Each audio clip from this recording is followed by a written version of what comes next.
The Case of the Poisonous Pen. Inspector Purbright. BBC radio drama. The air in the Chalmsbury Town Hall's committee room was, as a rule, thick with the ghosts of forgotten debates. It smelled faintly of floor polish, old paper, and the determined resolve of people convinced that the placement of a litter bin was a matter of profound civic gravity. On this particular Tuesday afternoon, the Chalmsbury Civic Pride Committee was wrestling with a subject of equal weight: the summer planting schedule.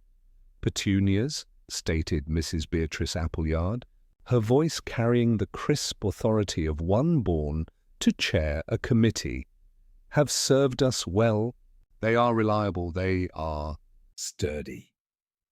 She looked over the rim of her spectacles at the three other members assembled around the heavy oak table, daring any one of them to challenge the virtue of sturdiness. Major Eustace Fanshaw, a man whose posture had been permanently set by the Sandhurst parade ground, cleared his throat with a sound like gravel being shoveled. "Perfectly decent flower, the petunia," he boomed, as if endorsing a subaltern for a promotion. "Good show last year? Let's get on with it." He tapped his fountain pen impatiently on the blotter before him, eager to move on to any other business, and then, more importantly, to his pre-dinner sherry. Opposite him, Mr. Gilbert Sneath, the committee's treasurer and the town's unofficial historian, made a small, precise note in his ledger. The expenditure on Petunia's variety Resisto salmon was £8.04, he murmured, more to his figures than to the room. A slight increase on the previous year's geraniums, but justifiable, given the favourable public commentary. Only Miss Letitia Primrose, proprietor of the Gilded Teaspoon, remained silent. She sat with her hands folded neatly in her lap, her expression one of polite, non-committal interest. Miss Primrose had observed that most of life's troubles arose from saying something when nothing would have done perfectly well. Mrs. Appleyard adjusted her hat, a formidable navy blue construction. "Excellent. Then we are agreed on petunias. Now to the next item." She rustled through her papers. Correspondence. She picked up a single cream-coloured envelope that had been placed before her by the town clerk. Just the one item, no stamp.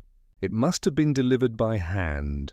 She slit it open with a silver letter opener that resembled a miniature ceremonial sword. The Major sighed loudly. Mr. Sneath capped his pen. This was usually the point where a resident would complain about a neighbour's overgrown hedge. "Ah," said Mrs. Appleyard, unfolding the single sheet of paper within. "It appears to be an anonymous suggestion. They so often are." She held the paper at a slight distance, peering at the typed text. "To the esteemed members of the Civic Pride Committee," she began to read, her voice adopting the formal tone reserved for public pronouncements. "It has come to my attention, as a concerned citizen of this town, that public trust is a fragile commodity, easily shattered by those who place personal vanity above fiscal responsibility." A slight shift in the room's atmosphere. The Major stopped tapping his pen. Mr. Sneath's head came up from his ledger. Mrs. Appleyard continued, her brow furrowing slightly. "While the recent installation of the ornamental public benches on Market Square has been met with general approval, questions must be asked regarding the tendering process and the subsequent management of the bench fund. It is a sad day when a man of supposed good standing uses his position to—" She paused, her voice faltering for the first time. "To what, Beatrice?" the Major prompted, his tone now sharp. Mrs. Appleyard swallowed. "To engage in financial improprieties for the benefit of his own reputation. A full and transparent audit of the accounts managed by your chairman of the project, Major Fanshaw, would no doubt prove most illuminating for the ratepayers of Chalmsbury." She stopped reading. The silence that followed was heavier and more profound than any that had preceded it. The ticking of the grandfather clock in the hall seemed unnervingly loud. Mr. Sneath's pen, which he had been holding poised over his ledger, was perfectly still. Miss Primrose blinked, a slow, deliberate movement, as if waking from a dream. The paper in Mrs. Appleyard's hand trembled. "Well, "I never," she whispered. The impudence! Major Fanshaw's face, normally a healthy, wind-beaten pink, had deepened to the colour of a ripe plum. He rose slowly from his chair, his knuckles white where they gripped the edge of the table. The scrape of the chair legs on the polished floor was a violent sound. "This is an outrage," he said, his voice low and tight with fury. "A damnable, slanderous outrage." He struck the table with his fist, making the water carafe jump. "Who wrote this?" "Who dares write this filth?" His glare swept across the faces of his fellow committee members. Mrs. Appleyard looked horrified. Miss Primrose looked at her hands, and Mr. Sneath, the meticulous Mr. Sneath, simply looked at the Major with an expression of intense, unreadable calculation. "I demand to know," the Major roared, his voice now filling the room entirely. "I demand that the police be called at once." A committee meeting that ends in a roar is like a stone dropped into the still, green waters of the Chalmsbury town pond. The initial splash is certainly dramatic, but it is the ripples, silent and inexorable, that eventually touch every bank. Major Fanshaw's bellowing demand for the police had effectively adjourned the meeting. No one could sanely return to the topic of petunias after an accusation of financial impropriety. The members dispersed, each carrying the scandalous news away with them like a poorly wrapped, ticking parcel.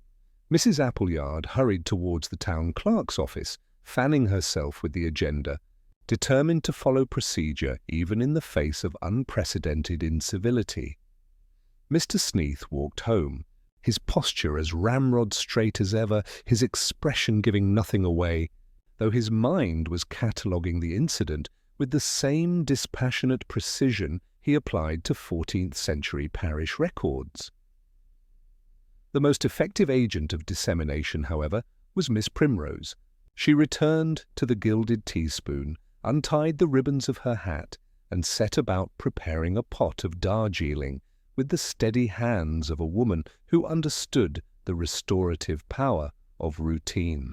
She had barely arranged the cups on the saucer when Mrs. Gosling, her 3 o'clock regular, bustled in, her shopping basket laden with anxieties about the price of butter. "A positive, dreadful afternoon. Letitia," Mrs. Gosling began, settling into her usual chair, the chill in the air. "It is not just the air, Marjorie," Miss Primrose said, her voice a low, confidential murmur. She placed the teapot on the table. "A most distressing event has occurred." "At the Civic Pride meeting," Mrs. Gosling leaned forward, her interest in butter prices evaporating instantly. "Not another disagreement about the hanging baskets?" "Oh, far worse," Miss Primrose sighed. "An anonymous letter."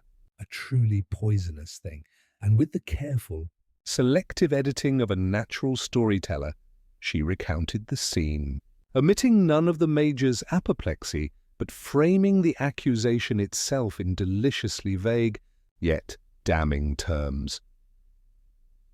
By 3:30, Mrs. Gosling was paying her bill and heading for the butcher's, her mind no longer on lamb chops but on the lamentable state of public integrity. She happened to mention the affair to Mr. Potter.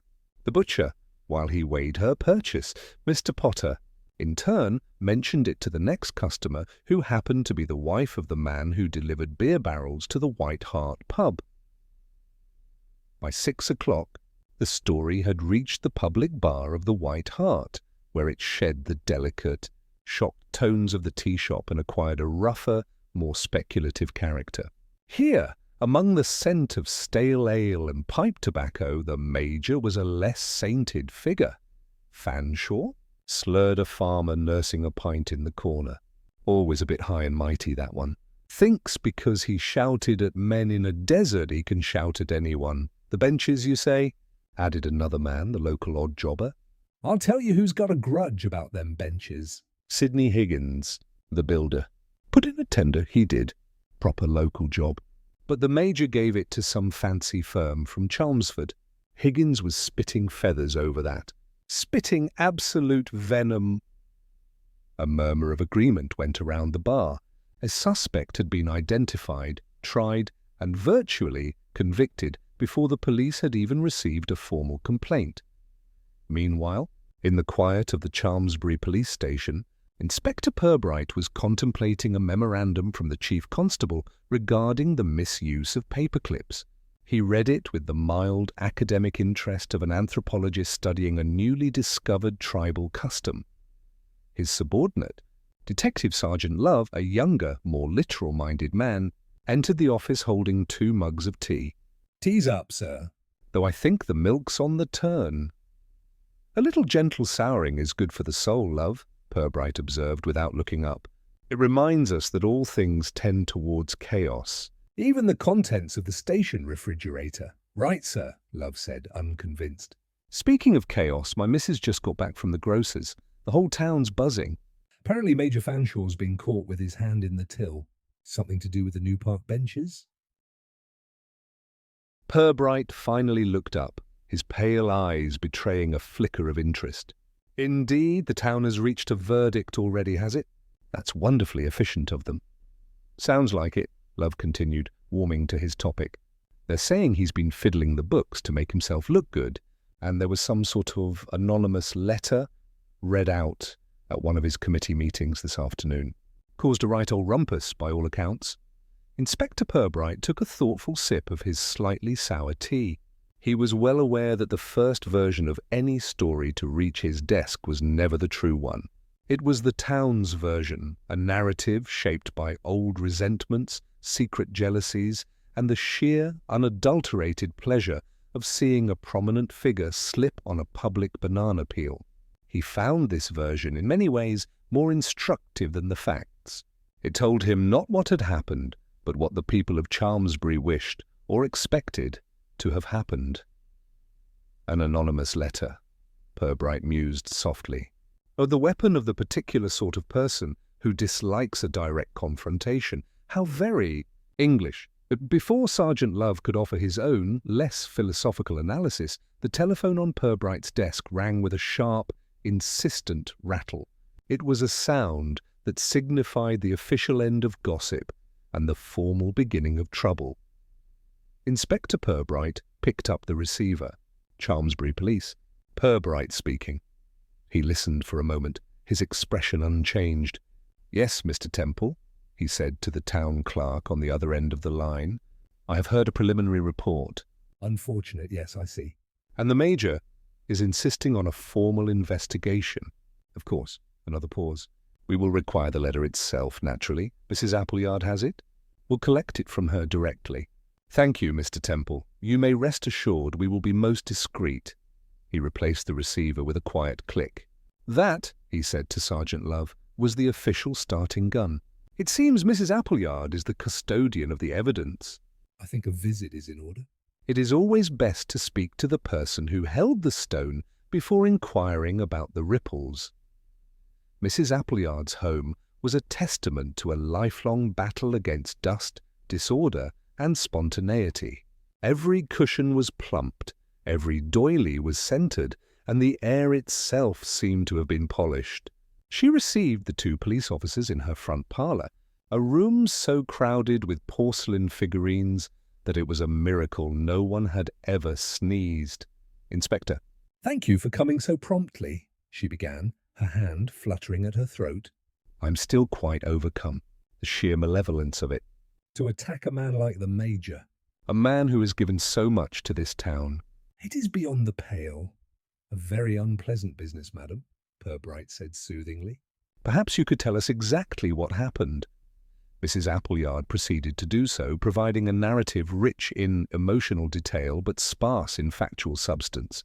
She described the hush in the room, the tremor in her own hand, the precise shade of crimson that had suffused the Major's face. It was a bravura performance of civic shock. And the letter itself? Purbright prompted gently when she paused for breath. "Here," she said, retrieving it from a tortoise-shell box on her mantelpiece. She handled it with a pair of silver sugar tongs as if it were contaminated. "I could not bear to touch it again." Purbright took the letter and the envelope, sliding them carefully into a folder. "Did anyone else handle it before you opened it, Mrs. Appleyard?" "The town clerk placed it with my papers. It had been left at the front desk, he said. Just left there, for anyone to see. The horror of this breach of protocol seemed to offend her almost as much as the contents. And you have no idea who might have written such a thing? Love asked, pen poised over his notebook. She drew herself up. I would not allow my mind to entertain such thoughts, Sergeant. I prefer to think well of my neighbours. But, she added, her voice dropping conspiratorially, one hears things. The Major has his detractors. Men of principle always do. After extracting little more of value, they took their leave and made their way to the Laurels, Major Fanshaw's residence. It stood back from the road, a stern red brick house with meticulously pruned rose bushes that looked as though they stood to attention. The Major himself opened the door before they could ring the bell, as if he had been watching for them from a forward observation post. Purbright. "About time," he barked, forgoing any other greeting. In here, he led them into a study that smelled of leather and beeswax. The walls were hung with regimental photographs, framed maps of distant dusty campaigns, and a pair of crossed cavalry swords. He did not invite them to sit. "I trust you've seen the filthy thing," he began, pacing in front of the unlit fireplace. "The work of a coward and a liar. I've spent 40 years serving my country and my town, and this is the thanks I get." An anonymous smear. "It's a serious allegation, sir," Purbright said calmly. "And we will treat it as such. You mentioned on the telephone to the town clerk that you have an idea as to the author." "An idea?" The Major scoffed. "It's as plain as the nose on your face, man." "It's that builder Higgins." "Sidney Higgins. And why would Mr. Higgins do such a thing?" Purbright asked, his tone one of mild inquiry. "Because the man is a Bolshevik and a charlatan," the Major thundered. He put in a tender for the new benches. Ridiculous price for substandard materials. The committee, under my guidance, naturally rejected it in favor of a more reputable firm. He's held a grudge ever since. I've seen him in the high street glaring at me. The man's eaten up with envy. He lacks the breeding to accept a commercial defeat gracefully. So you believe he wrote the letter out of spite for losing the contract?" Love interjected, scribbling furiously. "Of course." "It's the only possible explanation. He's a malicious little grub of a man who can't stand to see his betters succeeding. He probably thinks this will drive me from public life." The Major drew himself up to his full height. "Well, it won't. I've faced down fuzzy wuzzies with spears, Purbright." "I'm not about to be brought down by a jumped-up bricklayer with a dictionary." He stabbed a finger in the inspector's direction. "I want him brought in. I want him charged. I want him made an example of." This sort of insubordination is what's wrong with the country today. A complete lack of respect for authority and decent standards. Purbright met the Major's furious gaze with a placid one of his own. "We will certainly be having a conversation with Mr. Higgins, Major. You can be assured of that." Their interview concluded, they walked back down the gravel drive. The roses, Purbright noted, were ruthlessly devoid of aphids. "Well, that seems straightforward enough," Sergeant Love commented, snapping his notebook shut. "Motive, opportunity of a sort. The Major seems dead certain." "He does, doesn't he?" said Inspector Purbright, his eyes on the perfectly symmetrical facade of the house. "A man of very definite opinions, the Major." He said no more, but he was thinking that in his experience, absolute certainty was often the most misleading clue of all. There was a part of Chalmsbury that did not feature in the pamphlets produced by the Civic Pride Committee. It lay beyond the tidy Georgian High Street and the quiet residential lanes, down by the old railway line. Here the world was made not of polished brass and painted railings, but of rust, rubble, and the honest grime of industry. It was here they found Higgins's yard. The gates, one of which hung from a single hinge, stood open onto a chaotic landscape of building materials. Pyramids of sand slumped next to precarious stacks of timber, and a fleet of rusted wheelbarrows huddled together like weary beasts of burden. The air smelled of damp cement and diesel. From a shabby-looking corrugated iron shed that served as an office, a plume of wood smoke curled from a crooked chimney. As the police car pulled up, A man emerged from the shed, wiping his hands on an oily rag. He was built like a bag of cement himself, short, solid, and thick-necked. He watched their approach with a distinct lack of welcome, his eyes narrowed under a furrowed brow. This, Purbright deduced, was Sidney Higgins. Afternoon? Higgins grunted, not as a greeting, but as a challenge. If you hear about the parking, the council can send another one of their letters. I've got a special pile for 'em. Good afternoon, Mr. Higgins, Purbright said pleasantly. We're not from the council. Detective Inspector Purbright, and this is Detective Sergeant Love. We'd like a word, if you have a moment. Higgins's eyes darted from one to the other. Police? I've done nothing.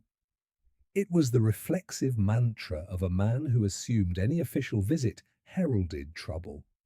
We're just making some inquiries into a local matter, Purbright continued, his tone mild. It concerns the new benches on Market Square. The man's expression darkened. The name of the benches was clearly a lit fuse. Oh, them, he sneered. The Major's folly, what about 'em? Has the fancy woodwork started to rot already? I gave 'em 6 months. Someone has sent a letter, Mr. Higgins, Sergeant Love cut in, getting to the point. A malicious letter? To the Civic Pride Committee. It makes some serious accusations about Major Fanshaw's handling of the fund for those benches. Higgins actually let out a short, harsh laugh. He tossed the oily rag onto a pile of bricks. Has they now? Well, can't say I'm surprised. The man's as bent as a 9-bob note, always was. Purbright watched him. The builder made no attempt to hide his animosity. It was raw and undisguised. You sound as if you agree with the sentiment of the letter, Mr. Higgins. I'm just saying what everyone knows. It's jobs for the boys with that lot. My tender was fair, for proper seasoned oak, not the cheap rubbish he's had shipped in. But my face doesn't fit, does it? I don't go to their fancy dinners and toast the bloody Queen, so I lose out. He gestured around the chaotic yard. This is a proper local business. I employ local lads, but that means nothing to the likes of Fanshaw. The letter was anonymous, Purbright said quietly. Typed, left at the town hall. Higgins stared at him, a flicker of understanding dawning in his belligerent eyes. Here, hold on. You think I wrote it? The thought may have crossed our minds, Purbright admitted. You have a clear grievance. A grievance? Higgins scoffed. Of course I've got a grievance. But I haven't got time for writing letters. If I've got something to say to a man, I'll say it to his face. And I have done more than once. The Major and me are not strangers to a frank exchange of views, let's put it that way. He picked up a chipped enamel mug from a windowsill. Look, I wish the old goat all the bad luck in the world, and if someone's finally calling him out, then good on 'em. But it wasn't me. I've been pricing a roofing job in Lower Chalmsbury all week. I've got work to do. His denial was as coarse and defiant as the rest of him. It wasn't the protestation of an innocent man wronged. It was the irritated dismissal of a man who felt the accusation was a waste of his valuable time. As they walked back to the car, leaving Higgins glaring after them from his doorway, Sergeant Love flipped his notebook closed with a snap of satisfaction. Well, he's a charmer, isn't he? Full of bile. Sounds like he's guilty as sin to me, sir. Just doesn't have the nerve to admit it. He certainly harbours no affection for the Major, Purbright agreed, pausing to look back at the yard. His gaze rested on Higgins's hands, still visible as the man raised his mug to his lips, hands that were ingrained with the dirt and labour of his trade. But a chip on the shoulder is not quite the same as a pen in the hand, love, not quite. Back in the quiet sanctuary of his office, Inspector Purbright slid the anonymous letter from its evidence folder. Sergeant Love, who believed the case was now a simple matter of breaking Sidney Higgins's belligerent denial, watched him with some impatience. Purbright, however, was not looking at the words. He was looking at the object itself. He held the single sheet of paper up to the window, letting the weak afternoon light filter through it. "Look at this, Love," he said, his voice thoughtful. "Feel it." Love took the sheet, holding it gingerly by the corner. It was thick with a satisfying, almost creamy texture. It was not the sort of paper one bought in a multi-pack from the post office. "It's posh," Love offered. "Expensive, it is," Purbright agreed. "It's a heavy wove stock." And look here. He pointed to a faint impression in the top corner, visible only against the light. A what mark? A swan holding a quill. The mark of the Cranford Mill, not a stationer one finds in Chalmsbury. One would have to go to Chelmsford for it, or order it specially. He then took a small magnifying glass from his desk drawer and peered at the typed letters. And the ink from the typewriter ribbon is a good, deep black, not the faded grey of a machine that sees infrequent use. He paused, his gaze distant. "Our Mr. Higgins, with his oil-stained hands and his chaotic yard, does he strike you as a man who would source watermarked paper from another town to air his grievances?" "He might have pinched it, sir," Love suggested, clinging to his theory. "From an office he was working in." "He might," Purbright conceded, "but the entire composition has a certain fastidiousness. The margins are perfectly aligned. The text is centered with geometric precision. It speaks not of hot-headed rage, but of cold, meticulous care." He placed the letter back in its folder. "I think," he said, as if the idea had just occurred to him, "that I need to clarify a small point about the committee's record-keeping. I might pay a call on Mr. Sneath. As treasurer, he is the expert, after all." Gilbert Sneath lived in a small, terraced house whose severe neatness stood out from its neighbours. The brass letterbox was polished to a blinding sheen, and the front step was scrubbed clean. He received Purbright in his study, a room that was less a place of leisure and more a private archive. Every surface was occupied by neatly labelled box files, card indexes, and leather-bound ledgers. The air smelled of old books and beeswax. "Inspector?" Sneath said, his tone one of mild surprise. "An unexpected visit." "Please come in." "To what do I owe the honour?" He gestured to a hard-backed chair, and the only one not occupied by historical documents. "A small point of procedure, Mr. Sneath," Purbright began, taking the seat, "regarding the committee's accounts. I was simply wondering how correspondence relating to expenditure is typically filed." Sneath's eyes lit up. Procedure was his natural element. "An excellent question, Inspector. All invoices are docketed upon receipt, cross-referenced in the expenditure ledger. Here," he patted a formidable-looking volume, "and then filed chronologically by quarter. Any written queries are attached to the relevant docket with a brass paper fastener." "Never a staple. Staples rust, I see." "Meticulous," Purbright murmured. His eyes drifted to Sneath's writing desk. It was a model of organisation. A fountain pen lay perfectly parallel to his silver ruler. Beside it was a stack of cream-coloured paper. "You're a man who appreciates good stationery, I see." It was all the prompting Sneath needed. "One must, Inspector." "One simply must." "It is a mark of civilization, the foundation of a permanent record. People today use these dreadful ballpoint pens, smudgy, unreliable things. There is no character to them." He picked up his own pen reverentially. "This is a Swan self-filler 1934. I use only Quink, permanent blue-black. It has a high iron gall content, you see. It bites into the paper. It lasts, and the paper?" Purbright asked, his interest seeming entirely genuine. "Ah, this is Cranford wove," Sneath said, stroking the top sheet.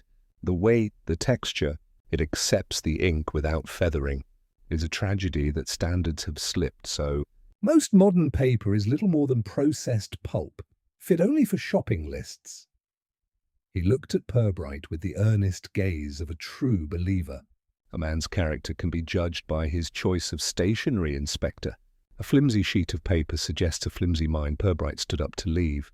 He had learned exactly what he had come to learn, though it had nothing to do with the filing of invoices. "You have been most helpful, Mr. Sneath. You've clarified the matter entirely." Walking down the path from the meticulously tidy house, Purbright was quiet. He now knew two things. First, that the anonymous letter had been composed not merely by an enemy of Major Fanshaw, but by a connoisseur of paper and ink. And second, that such a person existed right on the committee itself. The ill wind in Chalmsbury, he reflected, smelled faintly of expensive ink. Inspector Purbright left Sergeant Love in the office to type up a report on the interview with Sidney Higgins, a task Love undertook with the grim satisfaction of a man documenting a case he already considered solved. Purbright, meanwhile, felt the need for a different sort of intelligence, the kind that was not offered up in formal interviews under the unblinking gaze of institutional authority, but the kind that flowed freely over floral tablecloths and was measured out in teaspoons. The gilded teaspoon was an oasis of calm presided over by Miss Letitia Primrose. It was a place where the clink of china was the loudest sound and the aroma of baking scones overlaid a permanent scent of beeswax. Purbright took a small table by the window from which he had a fine view of the High Street's gentle traffic. Miss Primrose approached, her movements deft and silent. "Inspector," she said, her voice a soft welcome. "How nice." "A pot of your usual Earl Grey?" "Thank you, Letitia," he smiled. "And perhaps one of your excellent scones. The work of a policeman is so often discouraging to the appetite." "One must take remedial action." She returned shortly with a tray, laying out the pot, the cup, and a scone of magnificent proportions. "A terrible business the other day," she said, her professional calm for once showing a slight crack. "I do hope you find who was responsible." "We are doing our best," Purbright said, pouring his tea. "It must have been a deeply uncomfortable experience for you all." "For Mrs. Appleyard, certainly," Miss Primrose agreed, straightening a sugar bowl on a nearby table.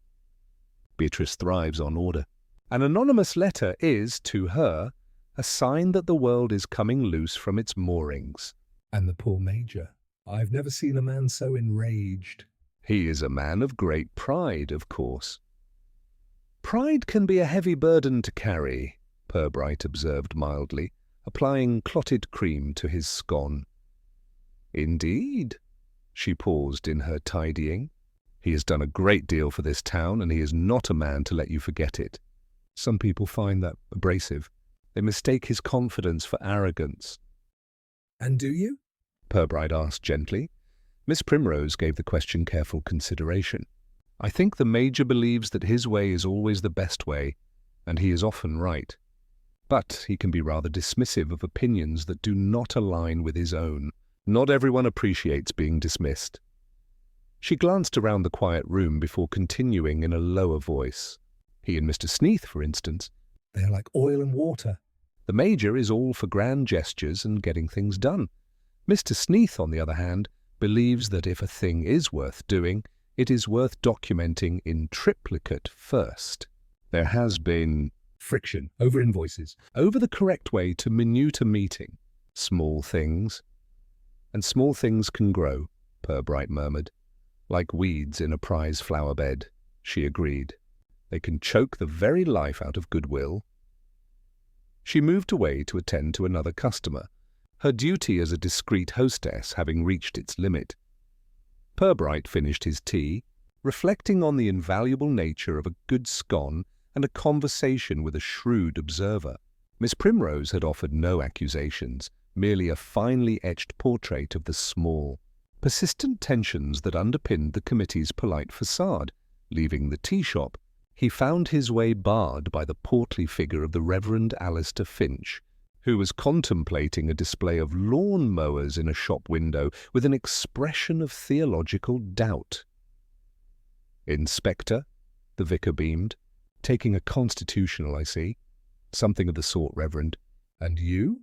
"Contemplating the vanity of earthly things," Finch replied, gesturing towards the gleaming machines. "We strive to impose order on our little patch of grass, but nature, in the end, has its way." "A useful lesson." His eyes twinkled. "I hear you are engaged in trying to impose order on a rather overgrown patch of civic unpleasantness." "The news travels," Purbright smiled. "It is a small parish," the vicar said, his tone growing more serious. "People in public service, you know.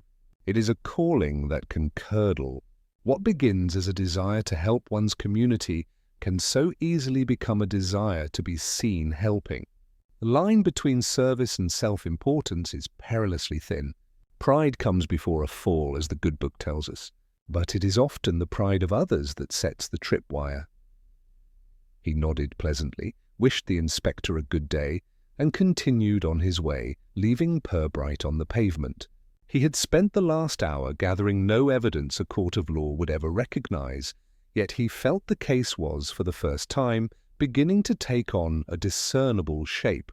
It was a shape defined not by a builder's grudge, but by wounded pride, obsessive precision, and the subtle moral judgments that flourished in the quiet, well-tended gardens of Chalmsbury. Mr. Alistair Frobisher, editor, chief reporter, and occasional typesetter of the Chalmsbury Herald, believed that a local newspaper was the conscience of its community.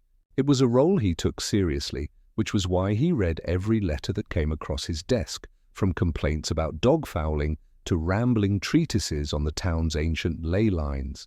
On Wednesday morning, his post included a cream-coloured envelope addressed to the editor in neat, typed capitals. It had the same clean, anonymous look as a bill or a bank statement.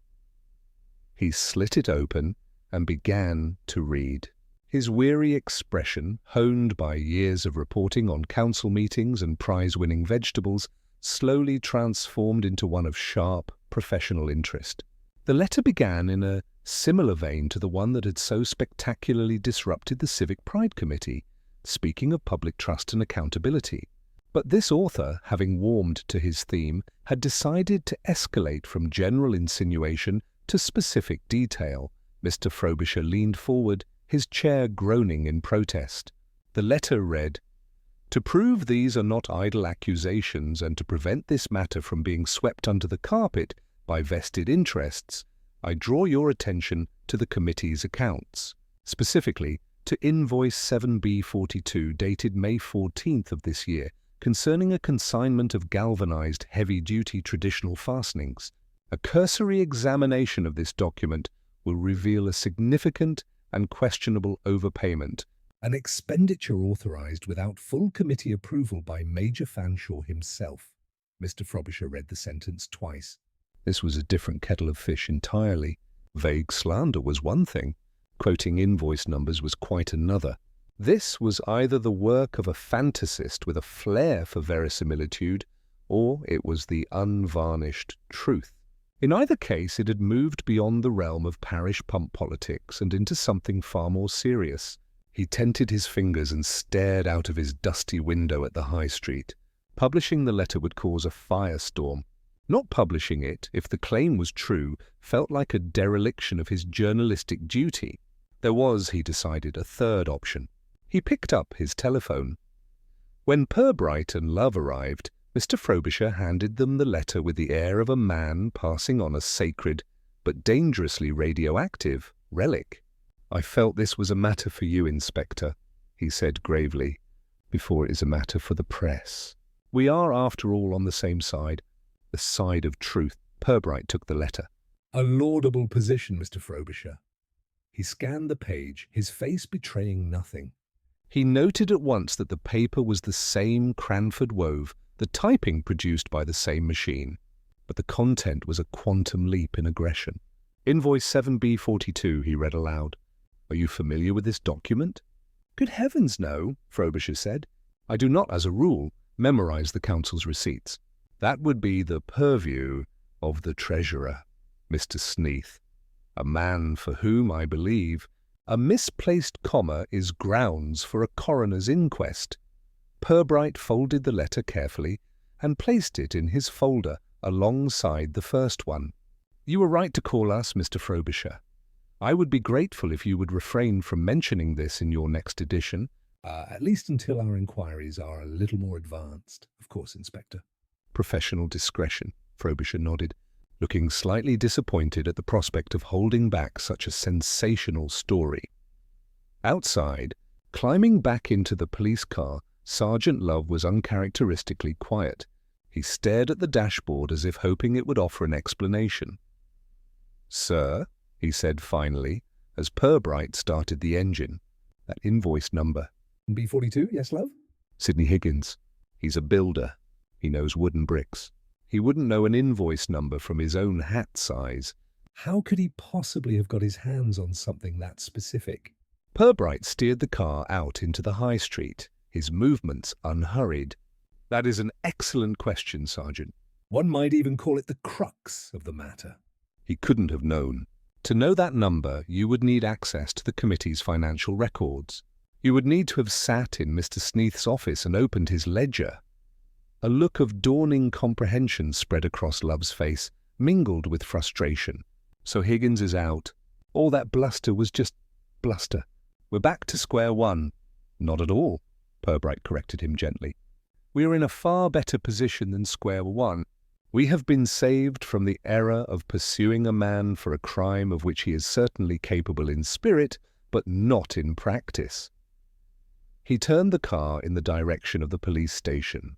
Our field of inquiry has narrowed quite beautifully. The author of these letters is not merely someone who dislikes the Major. The author is someone who has sat at the same committee table with him, has listened to Mr. Sneath's financial reports, and has had sight of the paperwork. The poison, Love, is coming from inside the bottle. The police station settled into the quiet hum of the late afternoon. Sergeant Love had gone home, his notebook filled with crossed-out theories, and his faith in the simple villainy of man slightly shaken. Inspector Purbright remained in his office, the two anonymous letters laid side by side on the green blotter of his desk. They looked deceptively civilized, as if they were invitations to a garden party rather than instruments of character assassination. He poured himself a final cup of tea from the pot that stewed perpetually on the corner filing cabinet. The investigation had, he reflected, performed a rather elegant pirouette. It had begun with a roar of outrage and a finger pointed at the most obvious villain, the disgruntled labourer. Now the roar had faded, and the finger was pointing instead at a small, select group of Chalmsbury's most respectable citizens. A committee dedicated to civic pride was now a circle of suspects in a case of civic malice. Purbright considered them in turn not as suspects in a lineup, but as specimens of small-town humanity. There was Mrs. Appleyard, a woman whose entire existence was a campaign against the unpredictable. Could her obsession with propriety have been so offended by some perceived laxity on the Major's part that it drove her to such a disruptive act? It seemed unlikely. For her, a public scene was a far greater sin than a bent rule. Then there was Miss Primrose, quiet, observant, seemingly benign, but Purbright knew that the quietest observers were often the most astute judges of character, and judgment, when it soured, could curdle into contempt. Yet, the act of typing and delivering such letters felt too direct, too crude for a woman who operated in the world of subtle hints and unspoken understandings. That left Mr. Gilbert Sneath. In many ways he was the perfect fit. He had the access, the temperament, and the almost fetishistic appreciation for the stationery on which the crimes were composed. The motive would be one of professional pride, a treasurer's righteous fury at seeing his sacred ledgers sullied by the Major's cavalier approach. It was neat. It was logical. And Purbright had learned long ago to be wary of anything in a police investigation that was too neat and logical. He sipped his tea. The crime was not, he felt, about money. The sums involved with the bench fastenings were likely trivial. It was not about passion in the way a city crime might be. This was a peculiarly rural vice. In a place like Chalmsbury, a person's reputation was their most valuable asset, a fragile edifice built over decades of correct behavior, of nodding to the right people and upholding the right standards. The letter writer had not stolen the Major's wallet. They had sought to demolish his reputation, and why? Purbright leaned back, the old springs of his chair groaning a weary complaint. He was beginning to think that this was not a crime of hate. Hate was a messy, volatile emotion. These letters were anything but messy. They were precise, calculated. They were the work of a pedant. The author was not screaming, "I hate you," but rather, "You have failed to meet my exacting standards." The true motive, he suspected, was a pathological sense of order. The Major, in his bluff, commanding way, had likely taken a shortcut, bent a rule, or dismissed a procedural point that he considered unimportant. To the writer, however, that procedural point was not unimportant at all. It was the entire foundation upon which civilization was built. The Major hadn't just authorized a questionable invoice, he had introduced a discordant note into a carefully composed piece of music. He had committed an act of administrative chaos. The letters, then, were not an attack, but a correction, a public shaming designed to restore the natural order of things and punish the man who had disrupted it. The author, Purbright felt certain, did not see themselves as a villain. They saw themselves as a guardian of standards, a lonely enforcer of the rules that held society together. They were not driven by poison, but by a toxic, unbearable sense of their own righteousness. And a person like that, Purbright knew, would find one thing more unbearable than anything else: seeing a mistake go uncorrected. The following morning, Inspector Purbright arrived at the station with a renewed sense of purpose. "Love," he said, handing the sergeant a sheet of paper with 4 names on it, "I want you to telephone these people. We require their presence for an informal meeting at the town hall this afternoon. Say 3 o'clock. The committee room, if it's available." Sergeant Love looked at the list. Major Fanshaw, Mrs. Appleyard, Mr. Sneath, Miss Primrose. "Bringing them all in, sir?" "What's the pretext?"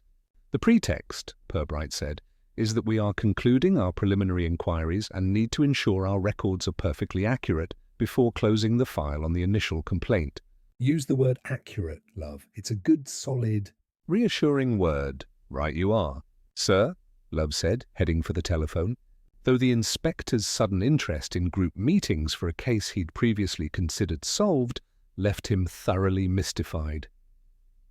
At 3 o'clock, the 4 members of the Civic Pride Committee were once again assembled around the heavy oak table.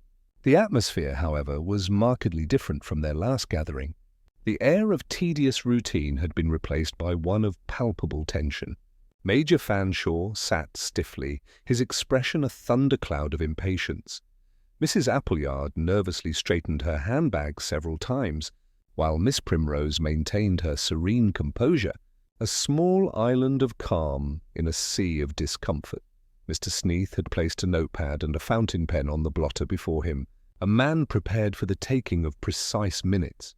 Even at his own interrogation, Inspector Purbright and Sergeant Love entered. Purbright smiled pleasantly at the assembled group. "Thank you all for coming at such short notice," he began, taking a seat at the head of the table. He exuded an air of mild bureaucratic efficiency. "This won't take long. As I believe my sergeant explained, this is simply a procedural matter. We have investigated the complaint made by Major Fanshaw, and as things stand, we have found no grounds to proceed against the individual who was initially the focus of our inquiries." He let this sink in. The Major grunted in disapproval. "However," Purbright continued smoothly, "we now have 2 letters. This constitutes a persistent nuisance, and we must ensure our file on the matter is complete. I just need to confirm a few details from the documents themselves." He opened a folder and took out a notebook, placing it on the table in front of him. The first letter, as you know, contained a general accusation. The second, sent to the Chalmsbury Herald, was rather more specific. His eyes swept the table.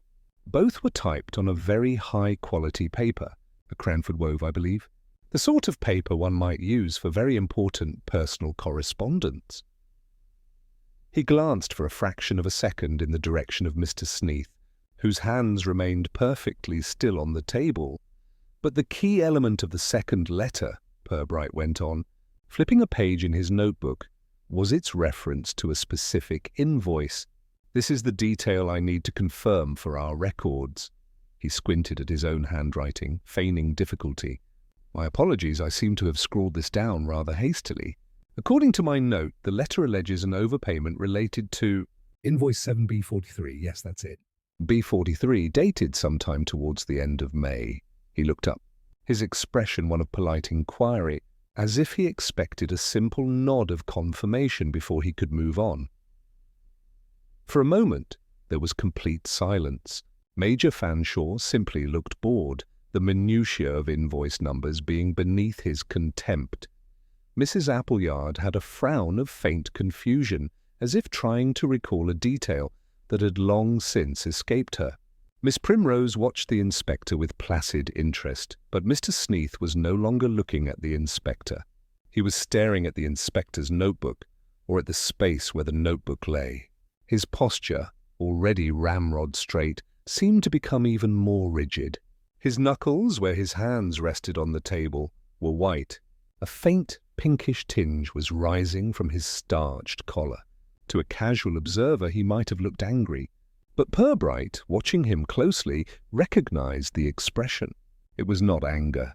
It was the acute, unbearable agony of a mathematician forced to listen to someone insist that 2 + 2 = 5. Purbright waited. The silence stretched. It became taut, humming with a tension only he understood. He was about to close his notebook as if satisfied when Mr. Sneath finally broke. He could not help himself. The error was too grievous, the sloppiness too offensive to be allowed to stand in what might become an official record. He cleared his throat with a dry little cough. "Inspector," he said, his voice tight and reedy. "I am afraid your note is incorrect." Inspector Purbright looked up from his notebook, his expression one of polite, academic interest. "Incorrect, Mr. Sneath?" "Are you quite sure?" "Perfectly," Sneath stated, his voice thin but unwavering. The compulsion to be accurate had now taken complete control. The invoice in question was 7B42, not 43, and it was dated precisely the 14th of May, not merely towards the end of the month. It concerned the purchase of brass, not galvanized. Fastenings. The precision of the correction hung in the air, As stark and out of place as a mathematical formula in a poem. Mrs. Appleyard and Miss Primrose looked at Mr. Sneath with simple puzzlement. Major Fanshaw, however, had gone very still, his eyes fixed on the treasurer. He, of all people, understood the significance of that specific invoice number. Purbright closed his notebook with a soft snap. He regarded Mr. Sneath with a look of mild admiration. "That is a truly remarkable feat of memory, Mr. Sneath, especially so, given the circumstances. I pride myself on my command of the facts." "Inspector," Sneath said stiffly. "I'm sure you do," Purbright agreed. But these facts were contained in a malicious letter delivered under seal to the editor of the local newspaper, a document which you have presumably never seen. And yet you know its contents with greater accuracy than I do, who have it here in my folder. I find myself wondering how that could possibly be. A deep flush began to creep up Sneath's neck. He seemed to shrink into his chair. "As the committee treasurer," he began, his voice losing its certainty, "I am party to all financial matters. When you mentioned an invoice, I naturally assumed which one the author must have been referring to." "An assumption?" Purbright queried gently. "But there may have been a dozen questionable invoices for all you knew, yet you identified this one instantly. Just as you were able to identify the fine quality of the Cranford wove paper I mentioned, you praised its virtues to me yourself in your study. You told me a man's character could be judged by his stationery." He let his gaze drift around the table, addressing them all now. This was never a crime of brute passion. Sidney Higgins has a temper, but he does not have the temperament for this. This was a crime of pedantry. It was committed by someone who believes in rules, in order, in the correct way of doing things. It was committed by someone with access to the records, a meticulous nature, and a profound, almost obsessive sense of rectitude. He looked back at the treasurer, whose face had crumpled into a mask of pale resignation. The motive was not a lost contract. It was a point of order. "Isn't that right, Mr. Sneath?" The story, when it came, was not a dramatic confession, but a dry, precise justification, delivered in a low monotone. It was, Purbright noted, less an admission of guilt and more a final report for the minutes. "The Major," Sneath began, not looking at the man in question, in his haste to see the benches completed, took a shortcut. The original supplier for the brass plaques and fastenings could not meet the deadline. The Major, through a personal acquaintance, sourced them from another firm, a firm from Chalmsford. The price was nearly 10% higher than the initial quote. It was a matter of expediency. The Major finally burst out, his voice hoarse. To get the job done? Sneath ignored him. It was a breach of tender protocol. Furthermore, he authorized the payment himself without waiting for it to be ratified at our next meeting. I raised the irregularity with him in private. I pointed out that the accounts would not balance correctly against the projected expenditure. I was told not to be a fussy old woman. The phrase, so casually cruel, hung in the room. In that single moment, the whole affair became clear. It was not about the money. It was about the dismissal. It was the ultimate insult to a man whose entire identity was built upon his own meticulousness. The integrity of the ledger is paramount, Sneath continued, his voice trembling slightly with a resurgence of his original indignation. The record must be correct. When my formal concerns were dismissed, so contemptuously I felt it was my civic duty to ensure the truth was brought to light. The Major would not listen to a point of order, so I was forced to make the point publicly. He had, Purbright thought, appointed himself the town's auditor, judge, and jury. The letters were his audit report. His verdict, delivered by anonymous post, Mrs. Appleyard, let out a small, horrified gasp. Gilbert! You wrote those dreadful things? Here, in our own committee? The betrayal of decorum was, for her, the most shocking part of the crime. Major Fanshaw said nothing. He slumped slightly in his chair, the blustering rage entirely gone from him, replaced by a grey, weary look of comprehension. He had not been attacked by an enemy, but by a principal. Miss Primrose looked at Mr. Sneath, her expression not one of shock, but of a deep and profound pity. Purbright stood up. Mr. Sneath, he said, his voice quiet but firm, I'm afraid you will have to come with me to the station. There are formalities to be observed. Without another word, the treasurer rose, picked up his pen, and slid it neatly into his breast pocket. He gave a slight, stiff bow to the chairwoman, a final, absurdly polite gesture, before turning to follow the inspector out of the room, leaving the remnants of the Chalmsbury Civic Pride Committee to sit in a stunned and terrible silence. In a town like Chalmsbury, a scandal is not something to be aired, but rather to be tidily absorbed, like a spilt sherry on a thick carpet. There was no public trial, no damning headline in the Chalmsbury Herald. Mr. Frobisher, true to his word, exercised his professional discretion. Mr. Sneath, after a long and rambling statement at the police station in which he outlined every procedural breach by the committee dating back 7 years, was charged with a minor public order offence. He pleaded guilty by post, received a modest fine, and was bound over to keep the peace.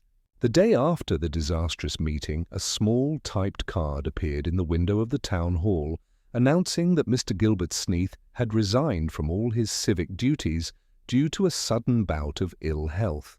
Chalmsbury accepted this explanation with a collective, silent understanding.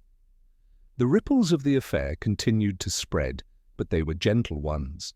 At the next meeting of the Civic Pride Committee, a new treasurer was appointed, a nervous young accountant who seemed terrified of making a mistake.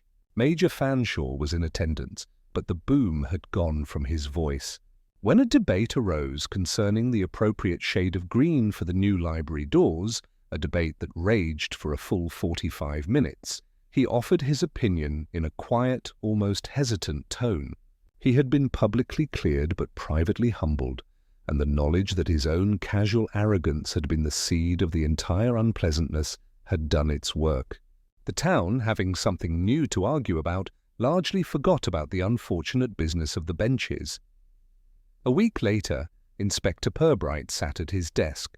The afternoon sun streamed through the window, illuminating the dancing dust motes in his quiet office. He was engaged in the final and in many ways most challenging part of any police investigation, the paperwork. He compiled the last of the reports, tied the thin file for the Chalmsbury correspondence with a piece of string, and placed it in the tray for completed cases. Sergeant Love came in with 2 mugs of tea, placing one on the corner of the inspector's desk. "All done with that business then, sir?" he asked, nodding at the file. "All done, Love," Purbright confirmed. "The file is closed. Mr. Sneath has paid his fine, and the Major is, I hear, showing a newfound interest in the opinions of others." Love shook his head as he leaned against the doorframe. "I still find it hard to believe. All that fuss. A man's reputation nearly ruined, the whole town gossiping for days, and it was all because the Major was rude to him about an invoice for a few brass screws." Purbright took a slow sip of his tea. He looked out of his window at the peaceful, orderly procession of life on Chalmsbury's High Street. A woman was buying apples. A cat was sleeping on a sun-warmed wall. The Reverend Finch was cycling past, his trousers clipped, on some vital parochial errand. It was the picture of English tranquillity. "You see it as a small thing, Love," the inspector said thoughtfully, his eyes still on the scene outside. "But we all have our own private ledgers, our own accounts of what is proper and what is not. Mr. Sneath's tragedy was that his was simply more meticulously kept than most." He turned from the window. "In a great city, men will kill each other for a purseful of gold. Here, a man will risk everything for a point of order. It is merely a question of what one deems to be of absolute value." Wohlkennt. Thanks for watching the video. Don't forget to like, share, and subscribe.